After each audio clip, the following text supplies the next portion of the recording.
Bonsoir à tous.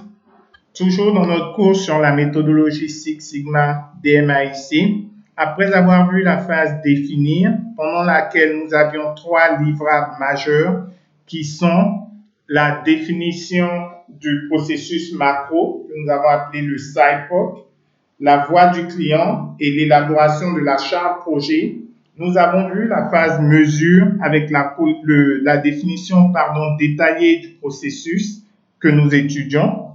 Nous avons vu ensuite la, la phase mesure avec la collecte des données et leur représentation graphique au travers de différents types de graphes. Et enfin, le calcul du process sigma.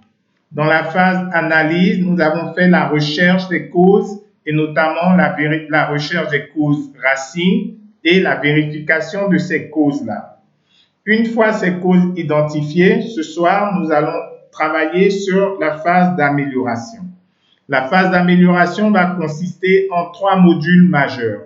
Le premier module, c'est de gérer et choisir les solutions aux causes que nous avons identifiées et vérifiées, de mettre en pratique les solutions et d'évaluer les résultats de ces solutions. Donc, le module 4.1, nous allons d'abord gérer et choisir les solutions. Ici, nous allons voir la matrice d'implication, le RACI, qui va nous permettre d'avoir la liste des tâches dans la colonne de gauche. Et le RACI, c'est un acronyme pour donner le nom des personnes de notre équipe ou des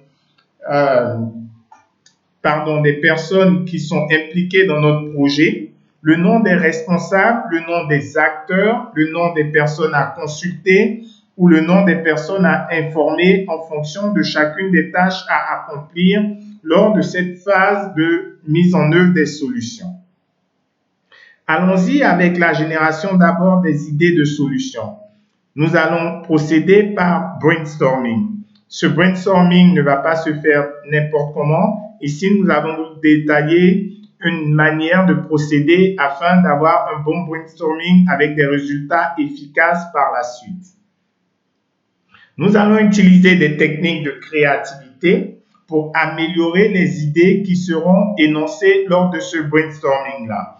Ainsi, lors du brainstorming, quelqu'un de l'équipe projet peut dire mentir au client et à force de travail, nous allons améliorer ce terme mentir au client que bien sûr nous ne pouvons pas faire à développer la capacité d'adaptation au client ou encore cesser de répondre au téléphone.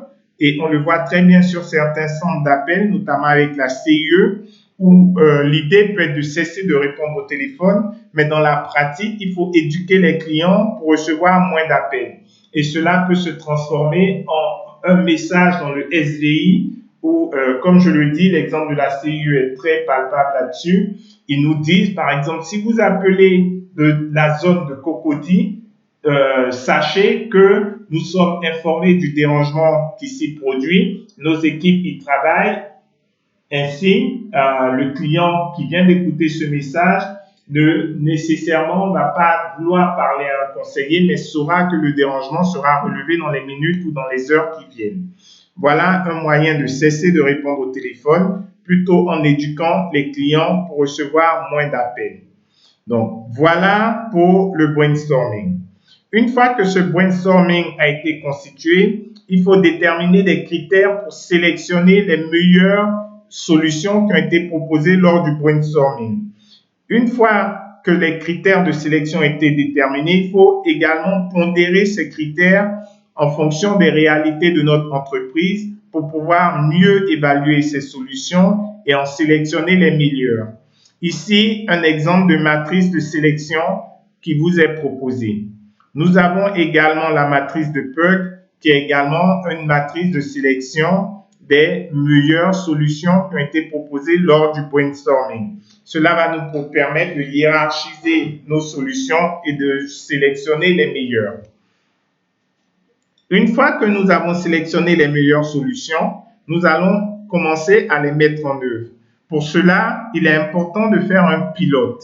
Les bénéfices du pilote vont éviter essentiellement une dépense inutile d'argent et nous permettre de réajuster la solution qui a été proposée. Donc là, nous allons passer en revue les clés de succès d'un pilote et mieux comment gérer, encore une fois, le pilote. Sur le module 4.2, il s'agit de mettre en pratique les solutions. Il faut absolument planifier la mise en pratique de ces solutions. Donc, prévoir le travail, les tâches, le calendrier et les personnes qui y travailleront. Pour ce faire, nous avons les diagrammes en arbre que nous avons déjà vus, des grilles de planification, le diagramme de Gantt ou alors des organigrammes pour la gestion des actions qui seront mises en œuvre. L'aspect humain est indispensable. C'est vrai que très souvent, nous allons nous attarder sur les modifications techniques, mais n'oubliez jamais de prendre en considération l'aspect humain. Car, quel que soit le niveau technique, c'est des hommes qui vont mettre en œuvre vos modifications, vos améliorations proposées. On parle ici également de conduite au changement, qui est vraiment hyper important dans l'amélioration de notre processus. Nous aurons besoin éventuellement de mettre en place des formations et il ne faudra surtout pas omettre ces différentes étapes.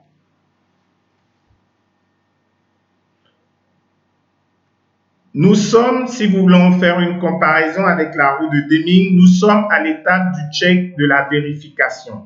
Donc, ce qu'il faut vérifier après avoir fait la phase Define, Measure et Analyze, qui consistait à analyser les causes, nous sommes maintenant dans l'amélioration et nous allons effectivement collecter également les données pour voir si les données que nous avions initialement lors de notre phase Measure se sont améliorées lors de notre phase d'amélioration.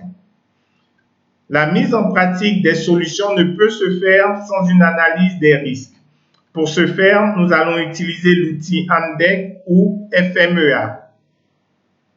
Je pense que vous avez déjà vu le AMDEC, donc je ne vais pas m'attarder dessus, mais vous avez des détails de comment faire un AMDEC avec des indices et des critères de sélection dans le cours. Donc, je vous prie de les lire et de prendre connaissance avec un exemple de tableau FMEA.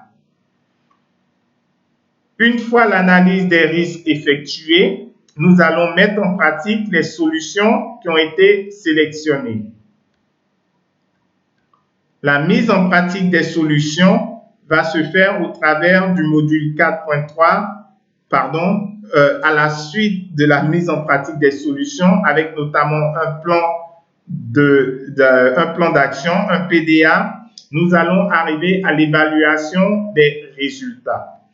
Pour évaluer les résultats, nous allons nous appuyer sur des outils que nous avons déjà vus auparavant, notamment la carte de contrôle. Nous avons fait une carte de contrôle lors de la représentation graphique de notre processus dans la phase mesure et la carte de contrôle avant. Nous allons faire maintenant une carte de contrôle avec les nouvelles données collectées et nous pourrons comparer la carte de contrôle avant et la carte de contrôle après. Nous devons constater deux choses majeures. Un, la moyenne qui devrait baisser et également la variation qui devrait être réduite. Cela va nous montrer que notre projet a été une réussite. Nous pouvons également évaluer nos résultats avec le diagramme de Pareto avant et le diagramme de Pareto après et nous devrions constater une nette amélioration, voire une disparition des motifs majeurs de dysfonctionnement que nous avions constatés au début de notre projet. Voilà pour l'évaluation des résultats. Cette évaluation, comme je le disais tantôt, va nous permettre véritablement de savoir si notre projet a eu du succès ou pas. Donc, voilà également ce qui conclura notre phase amélioration. Pour récapituler, la phase amélioration va consister d'abord à faire la liste des solutions par rapport aux causes qu'on a vérifiées à l'étape analyse. Les causes vérifiées, nous allons faire un brainstorming pour sortir des solutions. La liste pourrait être longue, donc nous allons faire une priorisation de ces solutions au travers de matrices de priorisation.